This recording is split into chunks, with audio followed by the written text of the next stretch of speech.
Hey, bonjour les amis, j'espère que vous allez bien, j'espère que vous êtes en forme. On est parti pour une nouvelle vidéo, je vais vous présenter le setup complet pour moi du mois d'août. On verra s'il y en a un chaque mois, c'est peut-être un nouveau concept que j'ai envie de lancer.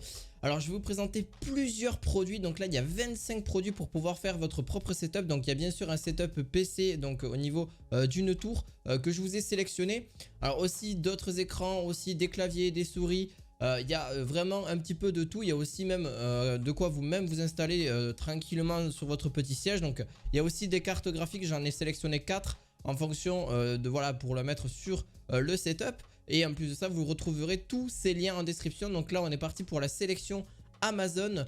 On est parti. Alors désolé si vous entendez les notifications du téléphone. Je vais mettre ça en muet. On est parti, let's go.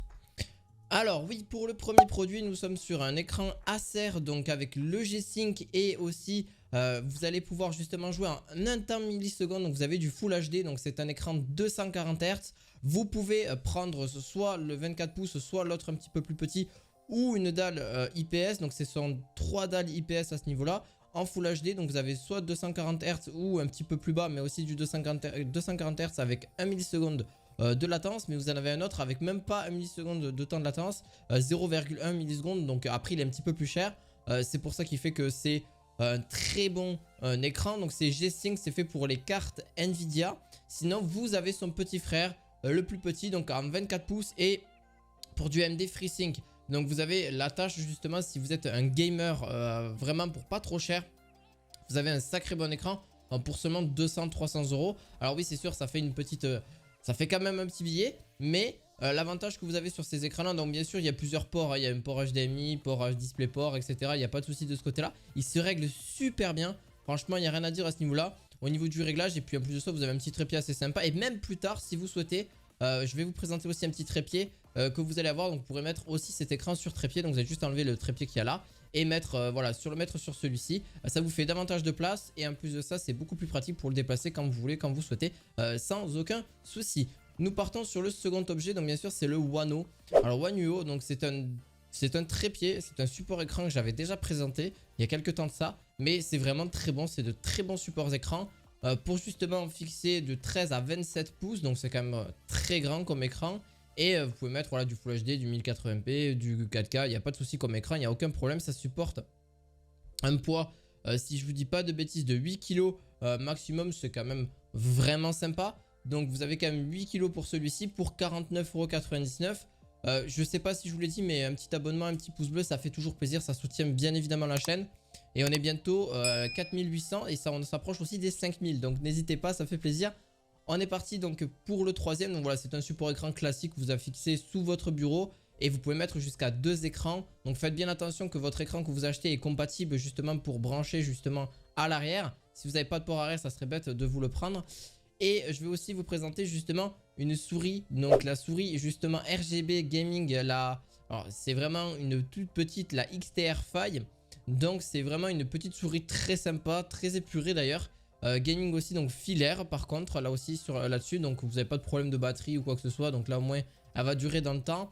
Je vais aussi présenter aussi des tapis de souris, donc ça c'est vraiment très cool aussi. C'est une petite voilà, une petite souris très cool, très sympa avec voilà vraiment avec les petits trous et tout ça, donc ça dépend de vous si vous aimez bien ou pas, ça dépend toujours des personnes. Mais voilà, donc vous avez du coup aussi d'autres marques qui existent qui sont bien plus chères et bien plus récentes aussi, mais franchement pour le coup les souris XTR5 font très bien le job et en plus de ça, elles sont disponibles pour les Windows très récents sans aucun problème. Et justement, pas trop cher non plus. On est parti sur la deuxième, donc c'est aussi vraiment pour un prix vraiment assez bas. On est sur la Razer Death Rider Essential. Donc elle fonctionne avec 6400 de DPI, donc c'est elle est blanche en plus, très bonne couleur. Moi j'aime beaucoup le blanc. Et en plus de ça, vous avez un petit léger rétroéclairage, mais c'est vraiment vite fait. Vraiment son côté blanc est vraiment bien. Si vous avez vraiment un petit clavier blanc etc. avec, ça va vraiment parfaitement avec l'ordinateur ou ce que vous recherchez. Après ça dépend des couleurs. Vous avez donc ces 5 boutons hyper réponse donc, qui ont été testés justement pour avoir quelque chose de très rapide, avec 5 boutons programmables à ce niveau là aussi, que vous allez pouvoir programmer directement avec le logiciel, parce que vous avez un logiciel aussi avec le Razer etc. Il y a tout un écosystème Razer, vous allez pouvoir faire plein de choses avec les casques, etc. J'en avais conseillé pas mal de produits Razer et franchement ça marche vraiment bien. Ces dernières années ils se sont bien améliorés. Au début la marque était pas si ouf que ça ou même très chère. Et là c'est vrai que ces dernières années vraiment on est sur des vraiment très bons produits. Et en plus de ça, là-dessus, bon, ben pareil, il y a un petit capteur optique. Vous allez pouvoir changer, dispose d'une véritable capteur optique de 6400 dpi. Et vous avez jusqu'à 10 millions de clics, voilà, pour une durée de vie vraiment, allez, sur 10-15 ans facile, voilà, tranquillement. Vous êtes sur pas mal d'années. Pour le quatrième ou cinquième produit exactement, bref, on verra ça. Mais c'est un tapis, donc un tapis très rigolo parce qu'il y a une côté où en fait ça fait un petit peu vague ou un peu effet peinture un peu mélangé. Donc vous en avez 3, donc couleur A, couleur B ou le noir. Donc vous avez différents motifs ou le noir complet. Donc comme ça c'est basique, c'est simple. Voilà, c'est un 90 par 40, donc ça reste assez grand. Donc vous pouvez mettre votre clavier et votre souris, donc c'est quand même relativement un plus. Antidérapant et durable dans le temps, et tout ça pour 15 €. Donc ça reste vraiment pas si cher que ça, et le noir est à seulement 10 €. Donc après vous avez différents motifs, j'en ai vu plein avec des motifs vraiment sympas, mais faites attention que ce soit pas trop glissant, parce que c'est vrai, moi j'ai un tapis de souris qui est vraiment pas du tout trop glissant. Alors il l'est, mais il est surtout antidérapant et ça permet justement de bien jouer dans les jeux FPS ou d'autres jeux, etc. Si vous jouez clavier souris ou même pour des tâches comme Photoshop, Adobe Premiere Pro, peu importe. Mais c'est vraiment plus sympa d'avoir quand même un petit antidérapant dessus. On passe au clavier. Donc les claviers, c'est voilà, c'est des claviers vraiment sans pavé numérique. Donc là, c'est surtout des claviers donc mini switch en clavier mécanique. C'est le TKL, c'est un ZXT qui fait ça. Et donc forcément, on est sur des prix assez conséquents, mais vraiment très fins. Vraiment très très fin. Vous avez de quoi aussi surélever votre petit clavier à l'arrière. Donc vous avez juste à le surélever. Ça dépend de ce que vous aimez bien comme position. Si vous préférez complètement à plat ou pas. Alors au niveau du retour de touche, je peux vous dire que c'est sensationnel. Franchement c'est très très bon. Au niveau des retours de touche, on est quand même sur quelque chose de correct. Le petit manque, c'est voilà, le pavé numérique. Donc pour avoir justement les touches, moi j'aime bien avoir les touches à côté où j'ai 1, 2, 3, 4, 5, 6, 7, 8. Là, ben, c'est justement, il va falloir faire la majuscule pour pouvoir mettre 1, 2, 3. Voilà, c'est un petit peu embêtant, mais bon, c'est pas non plus. C'est une question d'habitude. Elle est rétroéclairable. Donc ça aussi, vous avez un petit côté RGB aussi assez sympa. Voilà, donc c'est vraiment tout compatible. Et en plus de ça, voilà, les touches de contrôle macro aussi sont totalement possibles aussi là-dessus. Vous avez quand même pas mal de disponibilité pour ce clavier. On est parti pour le RK Royal Kludge. Donc si vous voulez voir les prix, vous les voyez soit pendant la vidéo, soit quand je vous affiche, etc. Donc vous inquiétez pas. Donc là-dessus, on est sur quand même le RK Royal, il est vraiment sympa aussi comme vous pouvez voir, mais celui-ci est sans fil. Donc c'est un clavier qui est mécanique et en plus de ça, vous l'avez en sans fil et il va durer sur pas mal d'heures. Et en plus de ça, vous avez 62 touches. Ce mini clavier compact, donc il a AZERTY bien sûr à ce niveau là. Donc faites attention quand vous payez des claviers ou des souris, enfin surtout les claviers, que ce soit pas un QWERTY. Sinon vous n'allez pas être habitué et vous allez avoir un clavier en QWERTY, c'est pas si top que ça.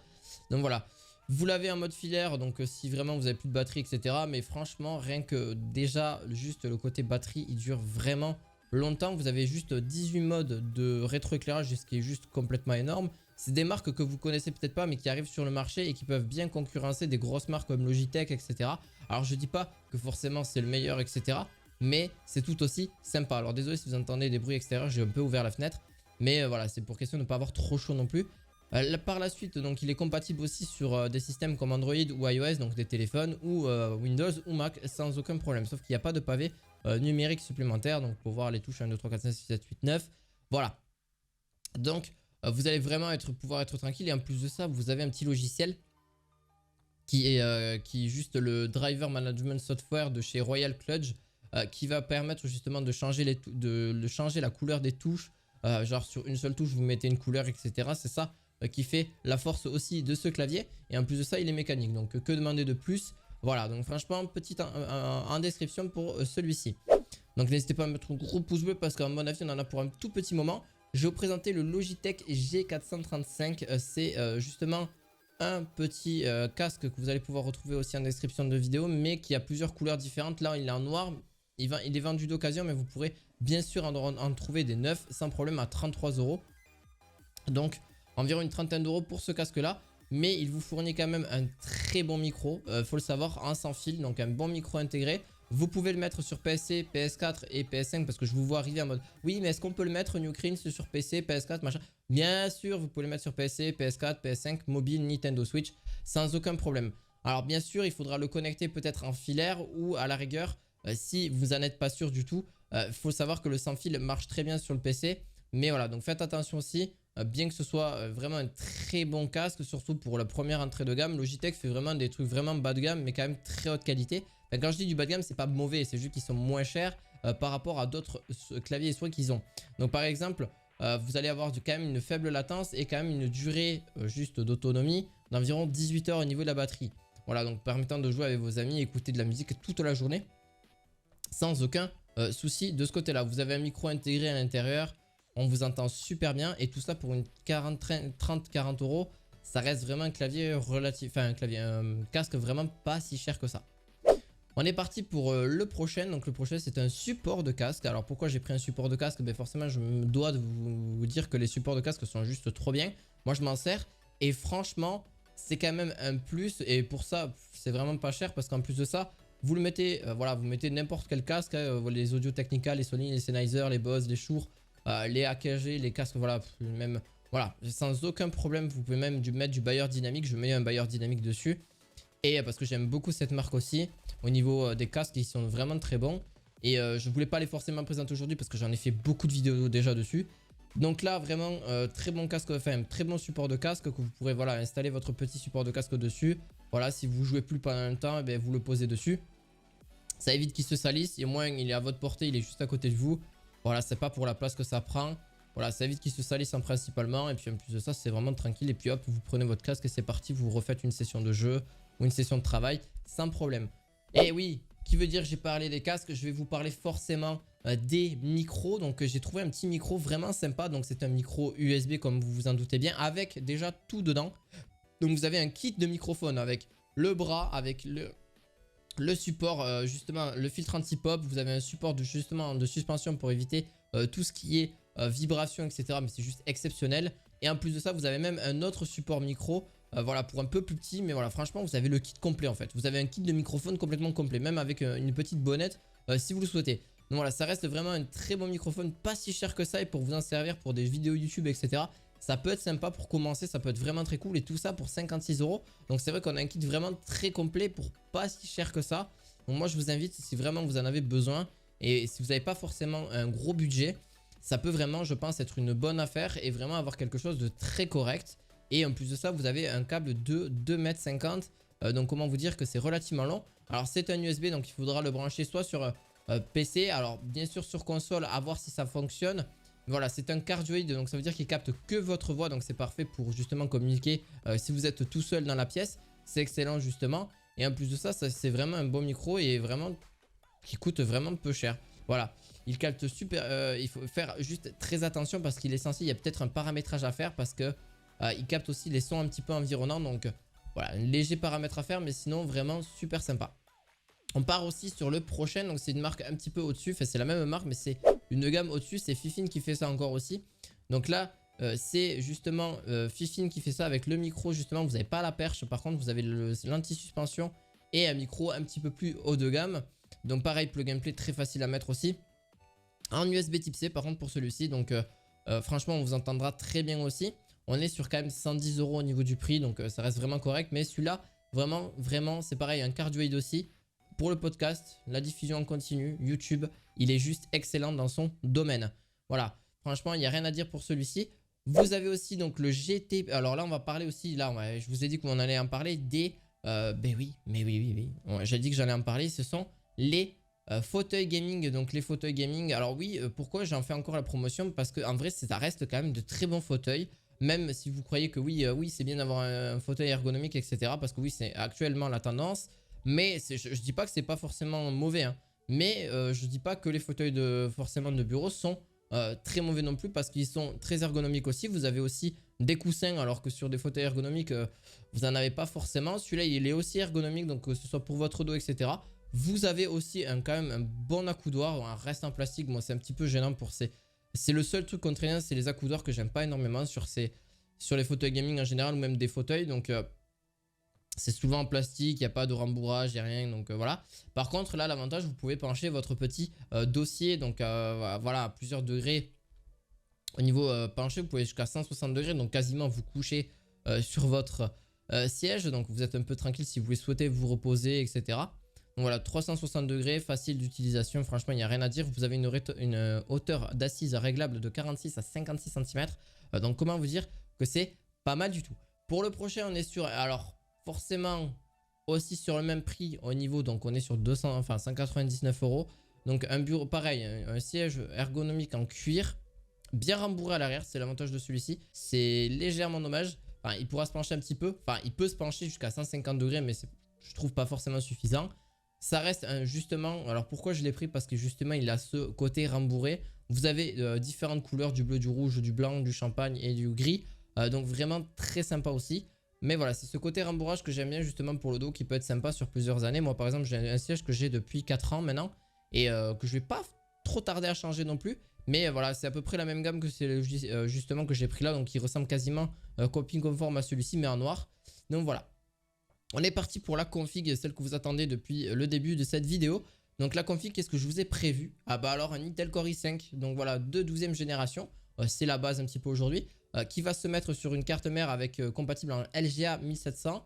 Vous avez de la DDR4 et de la DDR5 jusqu'à 128 Go de RAM. Donc c'est pour ça que je l'ai pris aussi. Il ne chauffe pas excessivement. Et en plus de ça, vous avez une horloge de base de 2,4 GHz que vous allez pouvoir bien sûr, si vous y connaissez en overclocking, eh bien c'est totalement possible après de l'overclocker un petit peu plus haut, genre à 3,5, voire 4 GHz. Vous allez d'ailleurs pour le performance gaming, vous allez pouvoir monter jusqu'à 4,4 GHz sans problème aussi, donc vous n'avez pas forcément obligé de l'overclocker de base. Vous avez donc 6 cœurs en normal, donc ça reste vraiment correct pour du gaming. Et 12 fils de 12 entre guillemets cœurs, enfin 12 fils de calcul, comme j'appelle ça, c'est 12 threads. Donc au niveau de là-dessus. Et l'avantage en fait, pourquoi je l'ai pris, c'est surtout que vous avez l'avantage de mettre de la DDR5. La DDR5, il faut savoir qu'elle est beaucoup plus rapide que la DDR4. Vous avez quand même un sacré gain de performance supplémentaire.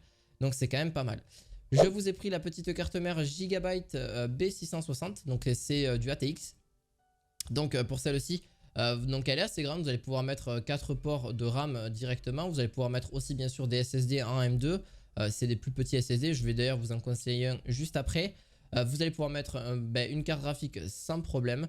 Vous pouvez mettre donc des Intel et après mettre une petite carte graphique pour justement avoir le côté affichage. Vous avez des ports USB, donc du 3.2, du 3.0 sans souci, c'est la norme basique aujourd'hui. Du 3.2 aussi, c'est les nouvelles générations. Bref, pareil à Ethernet, voilà, je vous laisse passer les détails de celui-ci. Voilà, c'est une carte mère totalement basique, mais voilà, qui est vraiment sympa. J'ai décidé de vous présenter un water cooling. Je vous mettrai peut-être un petit ventirad dans la description, mais il n'est pas RGB, etc. C'est un petit ventirad, mais qui est vraiment très cool aussi. D'ailleurs, j'ai fait une vidéo aussi là-dessus. Vous pouvez aller les voir si vraiment vous souhaitez changer. Mais regardez bien que c'est compatible avec justement avec le processeur pour pouvoir l'y mettre à l'intérieur. Donc là, on est sur un justement water cooling en 240 mm. Donc c'est de chez NZXT, en plus rétro-éclairé, donc ça va faire un petit côté sympa à votre PC. Il refroidit extrêmement bien, franchement en vrai de vrai on a de sacrées bonnes performances. Donc même pour des plus gros processeurs ça ne sera pas vraiment un gros problème à ce niveau-là. Vous pouvez mettre forcément voilà, des 12e, 11e génération sans problème parce qu'il est compatible là-dessus. Et en plus de ça, donc ça reste quand même un très bon produit et voilà qui refroidit super bien. J'ai rien de chose à vous dire de plus parce que ça reste un water cooling. Après, l'installation reste relativement simple. Après, vérifiez si vraiment vous ne savez pas installer du tout un ordinateur de base, faites-le vous monter par un professionnel. Je vous le conseille directement. Si vraiment vous ne l'avez jamais fait, vaut mieux hésiter ou soit être à côté d'un quelqu'un de très compétent pour qu'il vous explique les étapes à suivre. Mais tout seul, je déconseille quand même parce que moi, je me suis lancé toujours avec quelqu'un à côté de moi. Donc, faites attention avant de vraiment vous lancer. Sinon, je vous ai fait une vidéo dessus. Il y a 1 an ou 2 de ça, mais c'est toujours valable aujourd'hui. Voilà, donc j'ai monté un PC, j'en ai même monté 2 je crois sur la chaîne. N'hésitez pas à aller checker un petit peu partout, ça remonte un petit peu loin la vidéo. Donc voilà. Je vous ai parlé aussi des barres de RAM il n'y a pas si longtemps que ça. Voilà, je vous ai pris 16 Go de RAM. Alors pourquoi je prends que 16 Go? Vous pouvez monter à 32, vous pouvez monter à 128 si vous voulez. Il n'y a aucun problème. On est sur quand même un prix d'une config de 1400 € environ. Ça dépend, voilà, ça peut bouger un petit peu. Ça peut être à 1500, 1600. Voilà, c'est entre 1300 et 1700 € au grand maximum. Ça dépend si quelle carte graphique vous mettez ou les barrettes de RAM que vous mettez si elles sont plus ou moins hautes. Je conseille aujourd'hui pour la base des bases 16 Go de RAM, 8 ça commence à être un petit peu léger pour faire du gaming. en général ou même pour des grosses tâches, etc. 16 Go de RAM, c'est vraiment le minimum et c'est vraiment le côté que je conseille parce que les logiciels commencent à consommer davantage. Et voilà, donc c'est pour bien sûr compatible pour Intel et AMD sans problème. C'est de la DDR4, par contre, c'est pas la DDR5 en 3200. Donc après, si vous voulez mettre de la DDR5, n'hésitez pas. Mais là, je vous conseille plus des DDR4 parce que ça sort et puis c'est pas si cher que ça non plus. Donc pendant quelques temps, après, si vous voulez mettre de la DDR5, c'est à vous de voir. Il y a ce côté aussi de Corsair Vengeance qui est RGB. Donc voilà, franchement, très sympa, très très cool. Et vraiment, voilà, un bon temps de réponse aussi. Il n'y a aucun souci. Donc pour les justement le stockage, je vous ai prévu justement le petit stockage. Alors je vais laisser juste pour l'instant un SSD en M2. Pour moins de 100 €, vous avez de chez la marque Crucial. Donc 2400 MO minimum jusqu'à 1900 MO en taux de transfert. Donc ce qui est juste énorme en vrai de vrai. En gros ça peut vous transférer 2,4 Go. Donc 2400 MO, donc voilà, c'est énorme en une seconde, hein, donc voilà. Après il faut bien sûr que les disques durs externes soient compatibles, etc., etc., pour faire des taux de transfert juste hallucinants. Bref, donc là on est sur 1 Tera, vous pouvez monter jusqu'à 2 Tera ou en prendre plusieurs aussi, c'est totalement possible parce que la carte mère que je vous ai donnée c'est pour en mettre au moins minimum 2, enfin maximum 2 plutôt. Donc voilà, franchement Crucial c'est une bonne marque, vous pouvez faire confiance sans problème. La preuve, elle a fait plus de 27 000 ventes et en plus de ça vous êtes sur quand même voilà, 4,7 sur 5. Donc franchement vous pouvez faire comme ça. D'ailleurs j'en ai installé un il n'y a pas si longtemps sur un PC d'un ami et je peux vous dire que les SSD c'est le top du top.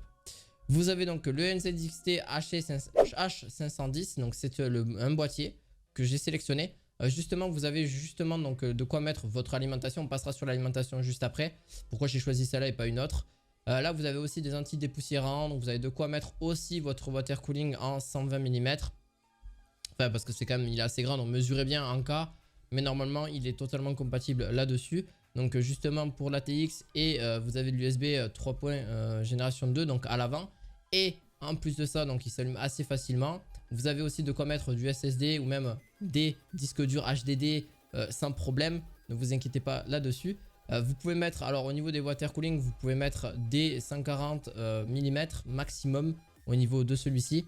Donc franchement regardez si vraiment la dimension de votre water cooling c'est vraiment important pour l'installation de celui-ci que je vous ai recommandé. Normalement ça devrait aller mais vraiment faites attention par ça. Si vous avez des questions j'essaierai d'y répondre en commentaire parce que je sais que ce genre de vidéo vous plaît énormément. Donc j'essaierai d'y répondre si j'y arrive. Mais j'essaierai de vous y répondre et de vous aider au maximum en tout cas. Alors je vous ai pris une petite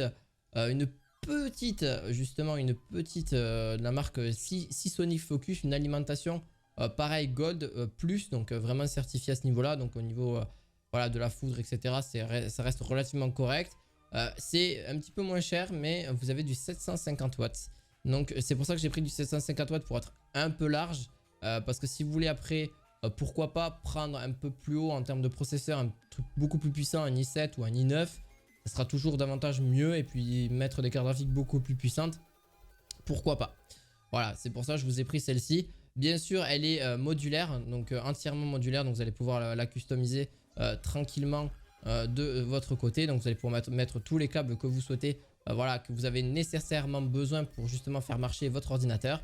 Donc voilà, c'est vraiment sympa et c'est un petit côté justement où vous n'avez pas 36 câbles qui se promènent dans l'ordinateur, que vous avez du mal à ranger, etc. Ça, voilà, c'est pas si joli que ça. On va passer, donc je vais présenter deux cartes graphiques AMD et deux cartes graphiques Nvidia. Alors pourquoi j'ai décidé de présenter des cartes graphiques que je sais que bon c'est discutable parce que les prix sont plus ou moins chers, sont plus ou moins bas, etc. Oui, on peut trouver moins cher sur d'autres sites, machin, je sais. Mais je préfère rester toujours sur le même site, comme ça vous faites, si vous avez besoin de faire un panier, vous aimez bien Amazon, et bien vous faites un panier global. Bien sûr, ça sera plus simple aussi. Bon, bien sûr, il y a aussi le côté où je mets des liens d'affiliation. Vous le savez, c'est pas nouveau, je vous le dis à chaque vidéo. Enfin, j'essaie de le dire à chaque vidéo parce que des fois, j'y pense pas. Mais voilà, donc ça aussi, ça contribue à ma chaîne. Ça me contribue aussi au travail que je vous fournis et qui vous facilite aussi la tâche. Et je vous donne aussi mon avis dessus. Donc là, vous avez justement un AMD Radeon RX 6700 XT. Donc là, vous avez 12 Go de RAM au niveau, enfin 12 Go de VRAM. Donc ça vous permettra de lire la plupart de tous les jeux. Mais enfin, c'est même pas la plupart, c'est tous les jeux sans aucun problème. Vous n'êtes pas obligé d'avoir une carte graphique aussi puissante pour la config que je vous ai conseillé. Vous pouvez la mettre, c'est totalement possible. Mais faut savoir qu'elle est assez grande. Donc mesurez aussi le côté, voilà, la longueur. Parce qu'elle a quand même 3 ventilateurs qui d'ailleurs refroidissent super bien. La marque XVX, je l'avais présentée d'ailleurs, pas celle-ci, mais je crois la 6600 ou la 6800 XT c'est possible, mais là la 6700 XT est vraiment sympa. Et voilà la marque AMD, donc vous avez le côté RX, donc le RTX entre guillemets, que fait Nvidia aussi. Donc vraiment sympa et vous pourrez voilà, avoir de très bons jeux avec de très bons graphismes bien évidemment. On est parti pour la prochaine, donc c'est pareil, c'est XFX qui fait ça, c'est la Speed Dater, la Radeon RX 7650 XT, la 6650 XT, je vais y arriver. Donc on est sur 8 Go, donc là c'est un peu plus, je trouve que c'est bien aussi, même sachant que pour la 12 Go elle est juste à 510 €. Vous avez 12 Go de carte graphique pour la 6700 XT, celle-là elle est à 409 €, donc pour 100 € de plus vous avez quelque chose de beaucoup mieux encore avec 4 Go de RAM supplémentaires, vraiment plus puissante logique au niveau de l'horloge etc. Bon là c'est des termes très compliqués mais voilà. Donc bien sûr, ayez une alimentation de minimum 500 watts, hein. Voilà, hein, par la même occasion. Donc là, c'est la 6650 XT, pareil, etc. Vous avez des ports HDMI, des ports DisplayPort. Voilà, c'est toutes les cartes graphiques ont ça actuellement. Donc ça reste vraiment sympa aussi pour celle-ci. Je vais présenter après MSI et Zotac parce que MSI, je ne laisse pas tomber. J'aime beaucoup aussi leur carte graphique. MSI, la RTX 3070. Alors la 3070 mais en Ventus parce qu'elle est plus petite et en plus de ça elle est tout aussi performante en 3070. Vous allez pouvoir lire pareil tous les jeux. Vraiment ça reste un très bon gain. Et ça reste une bonne carte graphique et on est quand même sur un prix relativement correct pour la carte graphique. Même si ça a baissé, il y en a certains qui ont augmenté etc. Ça dépend, mais là actuellement on est quand même sur des prix plutôt pas trop chers. Après ça dépend aussi de pas mal de points. Pourquoi elles sont plus chères? Parce qu'il y a des pénuries de composants etc. Bon voilà, je vous laisse passer les détails de tout ça. Donc là franchement très très bon aussi, une très bonne carte graphique, une RTX 3070. Moi j'ai sa ancienne génération, la 2070. Alors comment vous dire que les 3070 sont plus récentes? Vous avez un meilleur gain dans les jeux FPS en général. Donc vous allez vraiment pouvoir faire tourner les jeux vraiment très très bien. Vous avez donc justement à mettre un port. Vous avez deux ports justement pour la brancher en alimentation de 8 pins et un autre de 6 pins. Non, de 8 pins aussi, pardon. Ouais, 2, 4, 6, 8, ouais c'est ça. Donc 2 x 8 pins donc à brancher. Faites attention à ça si l'alimentation est bonne. Normalement oui ça devrait aller sans problème. Voilà, après elle reste un peu plus petite. Voilà, c'est le côté où elle est vraiment plus petite que celle que je vous ai présentée. Et pareil pour la Zotac, donc c'est la RTX 3060 Ti, donc il y a 8 Go aussi, mais qui est un petit peu moins cher que la précédente, donc elle est à 100 € que par rapport à l'autre, mais elle a 8 Go de RAM. Alors oui, c'est bien d'avoir 8 Go de RAM, mais elle est un petit peu moins puissante en termes de fréquence du GPU. On est sur 1600 au lieu de l'autre à 1700. C'est pas excessivement, voilà, c'est pas excessivement grave non plus. Vous avez 3 ports DisplayPort et un port HDMI, je crois. Oui, c'est ça. 3 ports DisplayPort et un port HDMI. Alors pourquoi il y a de plus en plus de DisplayPort? C'est normal, c'est parce que le DisplayPort commence à être vraiment très bon et même meilleur que le HDMI. Alors je m'avance pas, s'il y en a vous voulez me rectifier en commentaire, n'hésitez pas. Donc voilà, ça vous fait une assez grosse vidéo dans tout ça. Donc franchement voilà, ça reste bien sûr discutable. Il y a certains prix que vous allez pouvoir trouver ailleurs et qui sont peut-être mieux et voilà. Voilà, moi je vous ai conseillé ceci. J'espère qu'en tout cas cette vidéo vous aura plu. Très longue à monter, donc n'hésitez pas à mettre un gros pouce bleu, à vous abonner à la chaîne et on se retrouve la fois prochaine, peut-être au mois de septembre pour vous présenter un petit setup du mois de septembre. Je vous dis à la fois prochaine. Ciao ciao.